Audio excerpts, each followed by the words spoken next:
പഞ്ചാബിൽ BJP. Shiromani Akali Dal സഖ്യത്തിൽ തീരുമാനമുടനുണ്ടാകും. Seat വിഭജന ചർച്ചകൾ അന്തിമഘട്ടത്തിലാണെന്നാണ് വിവരം.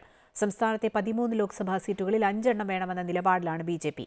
അതേസമയം ലക്ഷദ്വീപ് ലോക്സഭാ സീറ്റ് എൻ.സി.പിക്ക് വിട്ടു നൽകിയതായി ബി.ജെ.പി. അറിയിച്ചു. മഹാരാഷ്ട്രയിലെ എൻ.ഡി.എയിലെ സീറ്റ് വിഭജന ചർച്ചകളും അന്തിമഘട്ടത്തിലാണ്. എൻ.ഡി.എ ഘടകകക്ഷികളുമായുള്ള സീറ്റ് വിഭജന ചർച്ചകൾ ബി.ജെ.പി. വേഗത്തിലാക്കിയിട്ടുണ്ട്. ഒഡീഷയിൽ ബിജു ജനതാദളുമായി സഖ്യമില്ലെന്ന് ബി.ജെ.പി. സംസ്ഥാന ഘടകം അറിയിച്ചു. മഹാരാഷ്ട്രയിൽ ബി.ജെ.പിക്കും ശിവസേനയ്ക്കും എൻ.സി.പിക്കും ഇടയിലെ സീറ്റ് വിഭജനം പൂർത്തിയാക്കുന്നതിനുള്ള തിരക്കിട്ട ചർച്ചകളിലാണ് ബി.ജെ.പി. നേതാക്കൾ. രാജ് താക്കറെ നയിക്കുന്ന മഹാരാഷ്ട്ര നവനിർമ്മാൺ സേനയുടെ എൻ.ഡി.എ പ്രവേശനത്തിലും ഉടൻ തീരുമാനമുണ്ടാകും. അതേസമയം ലക്ഷദ്വീപ് സീറ്റ് എൻ.സി.പിക്ക് നൽകുമെന്ന് ബി.ജെ.പി. അറിയിച്ചു. മണിപ്പൂരിലെ ഒരു സീറ്റ് നാഗ പീപ്പിൾസ് ഫ്രണ്ടിന് നൽകുമെന്ന് ബി.ജെ.പി. അറിയിച്ചു. മേഘാലയയിലെ 2 ലോക്സഭാ മണ്ഡലങ്ങളിൽ നിന്ന് എൻ.ഡി.എ സഖ്യകക്ഷിയായ നാഷണൽ പീപ്പിൾസ് പാർട്ടി മത്സരിക്കുമെന്നും ബി.ജെ.പി. വ്യക്തമാക്കി.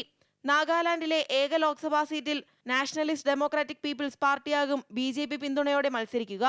പഞ്ചാബിലെ ശിരോമണി അകാലിദളുമായുള്ള സഖ്യത്തിലും ഉടൻ തീരുമാനത്തിലെത്താനാകുമെന്നാണ് ബി.ജെ.പിയുടെ പ്രതീക്ഷ. അതേസമയം അവശേഷിക്കുന്ന സീറ്റുകളിലെ സ്ഥാനാർത്ഥി നിർണയ ചർച്ചകളും BJP. വേഗത്തിലാക്കിയിട്ടുണ്ട്. Amrita news, New Delhi.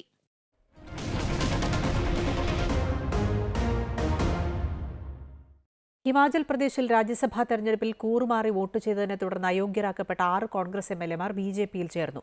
MLA സ്ഥാനം രാജിവെച്ച 3 സ്വതന്ത്രരും ഡൽഹി ബി.ജെ.പി. ആസ്ഥാനത്തെത്തി പാർട്ടി അംഗത്വമെടുത്തു. നിലവിലെ സാഹചര്യത്തിൽ സംസ്ഥാനത്തെ രാഷ്ട്രീയ സാഹചര്യം കോൺഗ്രസിന് കടുത്ത വെല്ലുവിളിയാണ് ഉയർത്തുന്നത്. രാജ്യസഭാ തെരഞ്ഞെടുപ്പിൽ വിപ്പ് ലംഘിച്ച സാഹചര്യത്തിലാണ് ഹിമാചലിൽ 6 കോൺഗ്രസ് എം.എൽ.എമാർ അയോഗ്യരായത്. ബി.ജെ.പി. സ്ഥാനാർത്ഥിക്ക് 6 കോൺഗ്രസ് എം.എൽ.എമാർ വോട്ട് ചെയ്തു.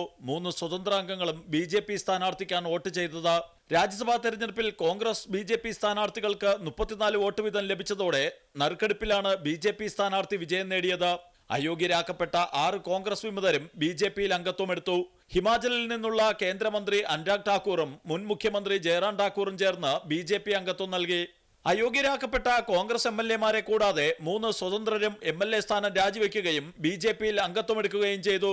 ലോക്സഭാ തെരഞ്ഞെടുപ്പിനൊപ്പം വിമത കോൺഗ്രസ് എം.എൽ.എമാർ അയോഗ്യരാക്കപ്പെട്ടതിനെ തുടർന്ന് ഒഴിവുവന്ന 6 മണ്ഡലങ്ങളിൽ ഉപതെരഞ്ഞെടുപ്പ് നടക്കും. പിന്നീട് സ്വതന്ത്ര എം.എൽ.എമാർ രാജിവെച്ച 3 മണ്ഡലങ്ങളിലും ഉപതെരഞ്ഞെടുപ്പ് നടക്കും.